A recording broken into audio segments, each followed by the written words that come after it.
Granddaughter came to me crying because her parents wouldn't let her get a DNA test that would reveal Alexa, a sprightly woman of 71, had a lifetime of stories to tell. This one, the recent, spanned several years and involved her daughter Neve. Neve had met her husband Caleb in high school, and they had been together since the beginning of their freshman year. They didn't marry until years later though, after Neve dropped out of college after a year, pregnant with their first child. She was so young, Alexa admitted, a hint of sadness in her voice. But I wasn't going to shame her. She was so excited about the baby. What truly upset Alexa, however, was the news that Neve and Caleb were moving across the country with Caleb's parents. Neve announced her pregnancy and the impending move at a family dinner. After everyone had showered them with congratulations, Alexa pulled Neve aside. "Can I talk to you for a minute?" she asked, her voice laced with concern. "Yeah, of course, Mom. What's the matter?" "First of all, congratulations on the baby," Alexa said, trying to sound cheerful. "I can't wait to be a grandmother. I'll make sure my child and I come down to visit you frequently. After all, as a first-time mom, you'll need the best mother in the world to help you." Neve laughed. "Oh, stop it, Mom. I'll be happy for any help I can get. But about coming down frequently, do you really have to move? I mean, you just dropped some wonderful news. I want to be a part of your child's life. I want you to be a part of it too." "Caleb got a great job offer there," Neve explained, her voice softening. "We can't let it go. It would be stupid to turn down more money when we have a child on the way." "I know," Alexa sighed, her eyes welling up. "It just hurts.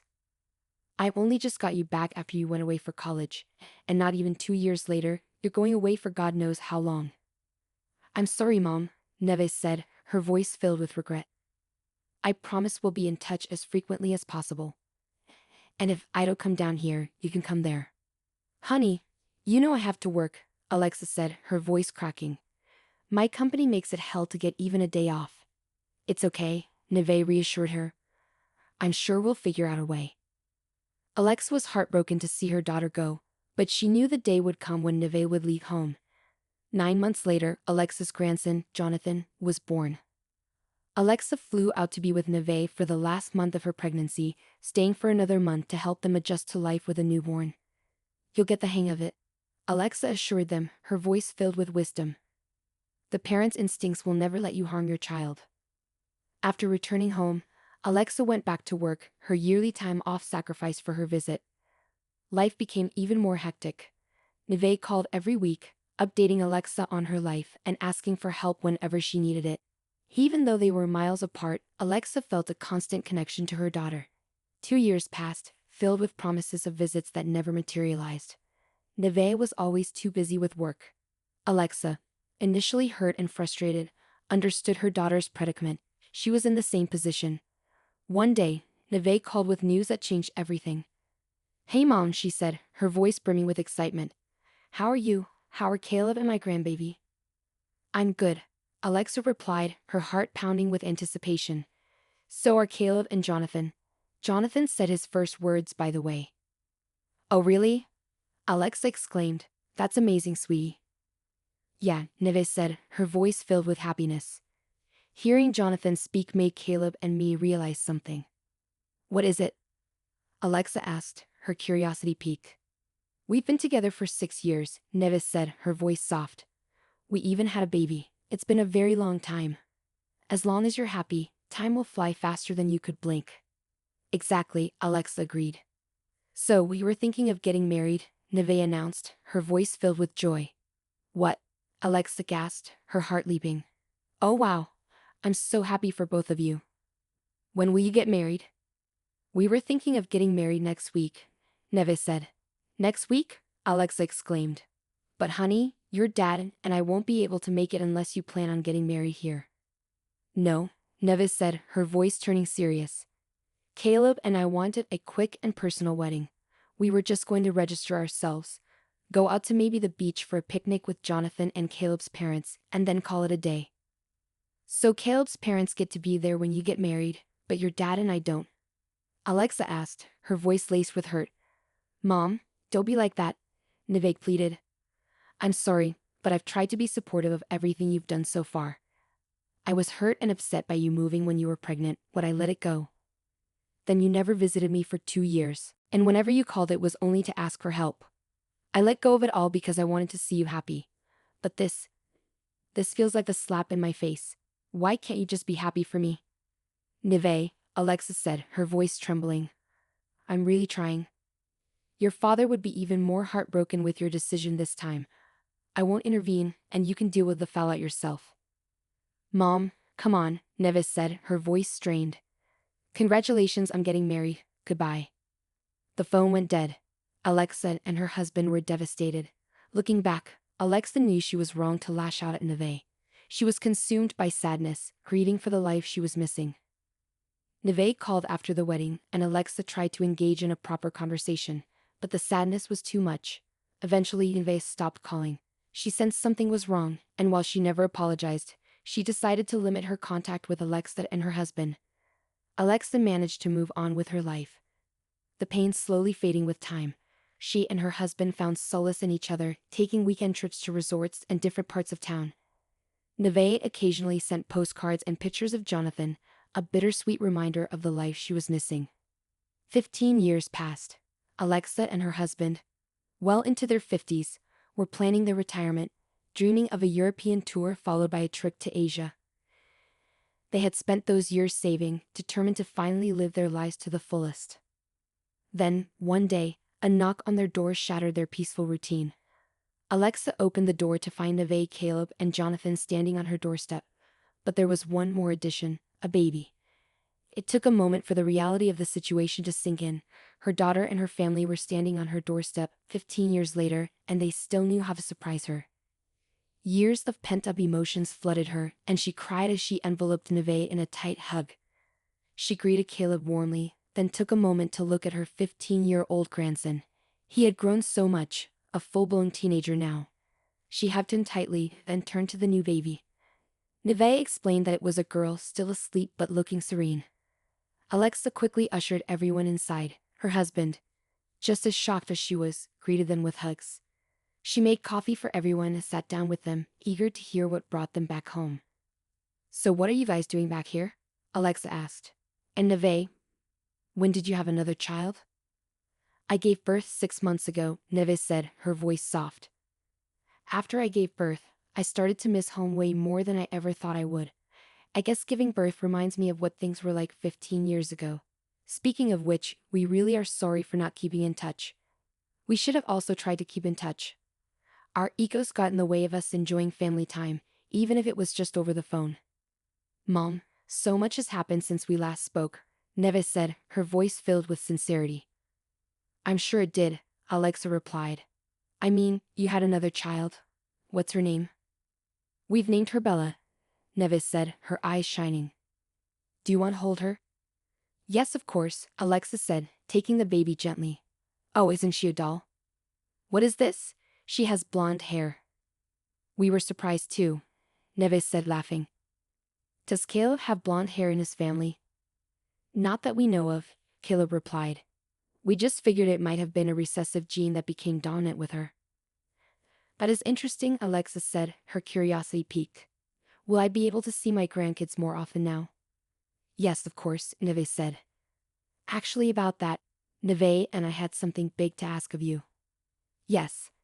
Alexa asked, her heart pounding with a mix of excitement and apprehension. We know this is sudden, Neve said, her voice hesitant. But do you and Dad think you guys could let us live here for a little while until we get back on our feet? Honey, that's not a big ask at all, Alexa said, her eyes filled with warmth. We would be more than glad to help you out. When will you move in? Our things will be arriving in about a week, Neve said. We could stay in a motel so you and Dad could prepare. Nonsense, Alexa said, her voice firm. This house has always been too big for just the two of us. We can slowly figure things out as time passes, but you guys can stay here starting now. Thank you so much, Neve said, her voice filled with gratitude. You are helping us out big time. We'd promise to be as helpful as possible. Alexa was overjoyed. Finally, she would have a chance to build a strong relationship with her grandchildren. Everything had fallen into place perfectly. She was retiring, and she would be a grandmother again. Neve and her family stayed with Alexa and her husband for a year. Alexa witnessed Bella's first birthday, a moment of pure joy. She and Jonathan were getting along well, though he seemed distant, not just with her but with his parents as well. He barely even looked at Bella. Alexa grew concerned when, on Bella's birthday, Jonathan locked himself in his room, refusing to celebrate. She asked Neve and Caleb if something was wrong. They laughed it off, assuring her that Jonathan was just jealous of his sister. Alexa wasn't convinced. She didn't think it was normal for a boy his age to be so jealous of his sister, even with a large age gap. But she kept her opinions to herself, trying to connect with Jonathan, to be someone he could trust. She tried to coax him into talking about what was bothering him, but nothing worked. Over the year, Neve and Caleb found good jobs, allowing them to buy their own home, just 4 blocks away from Alexis. Even though they weren't living with Alex anymore, she saw them almost every day. She babysat Bella frequently, becoming a second mother figure to the little girl. They developed a close bond. But something was wrong. Jonathan began withdrawing from Alexa, erasing the small progress they had made. Before Alexa could do anything, Jonathan moved out of his parents' house to attend college on the other side of the country. They barely spoke after that, only during holidays and birthdays. It hurt Alexa to go through the same cycle of distance and pain, but she learned to be happy with what she had, Bella. Bella grew into a beautiful, capable young girl.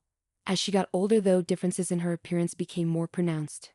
She had olive skin, unlike the rest of her family, a different facial structure, and very curly hair, a trait absent from both sides of the family. Alexa and her husband often discussed how Bella could look so different, feeling unsettled by the discrepancy. One day, when Neve was visiting, Alexa decided to ask her about it. "I've been meaning to ask you something," Alexa said, her voice hesitant. "Yeah? What is it?" Neve asked, her tone guarded. "I mean, this is in the nicest way possible," Alexa continued, "but your father and I were just curious. Why does Bella look so different from the rest of us?" "What are you trying to imply here?" Neve asked, her voice sharp. "Are you trying to ask me if I cheated?" No, no, Alexa said, her voice rising in panic. "I would never accuse you of something like that. Your father and I have been talking about it, and we couldn't help but notice that Bella has a lot of different features."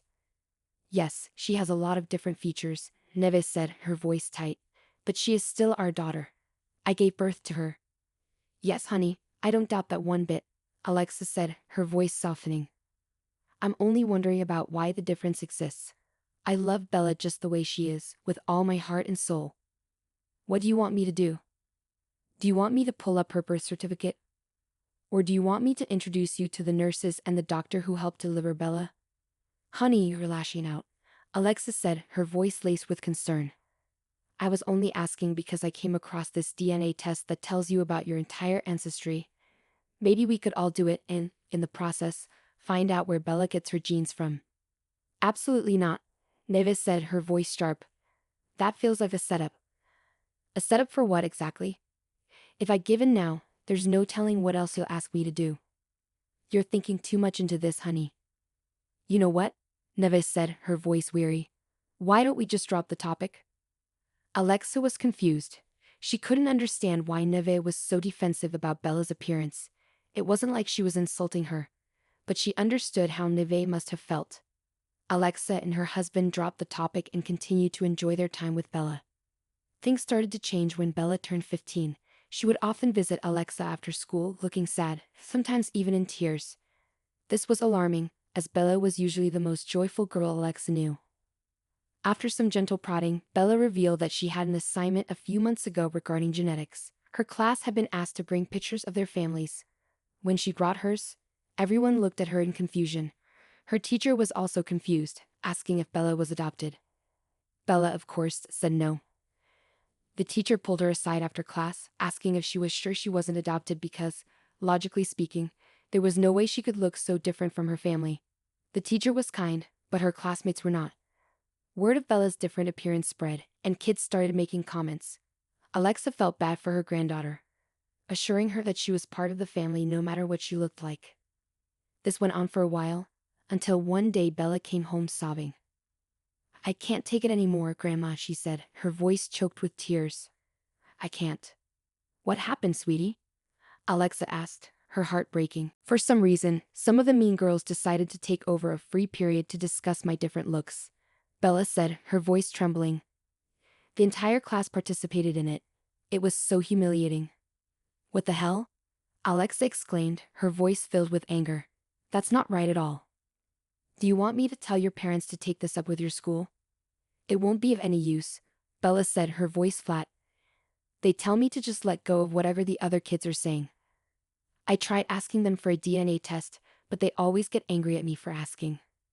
Oh, sweetie, I'm so sorry you have to go through this, Alexa said, her voice filled with empathy. I can try talking to your parents about the DNA test. You know, a few years ago, I tried talking to your mom about it too. But she got angry with me for it. Yeah, Bella said, her voice filled with sadness. Mom and I get into a lot of screaming fights about it. I promise you, if there's any other way for me to help you feel better, I will. Just say the word. Well, I'm turning 16 in 2 weeks, Bella said, a glimmer of hope in her voice. Could you maybe get me those DNA test kits as a gift? Of course, sweetie, Alexa said, her heart filled with a mix of guilt and determination. Although it will have to remain a secret. You can't tell anyone. It can't get back to your parents. Of course, Bella said, her voice filled with gratitude. Was it wrong to go against her daughter's wishes? Yes. Was it okay to watch her granddaughter struggle and not do anything? Absolutely not. So, Alexa ordered the DNA test kits. They arrived a week later, and Bella took the test the same day. They shipped it off and waited for the results, which could take up to a month. Alexa saw a shift in Bella's mood.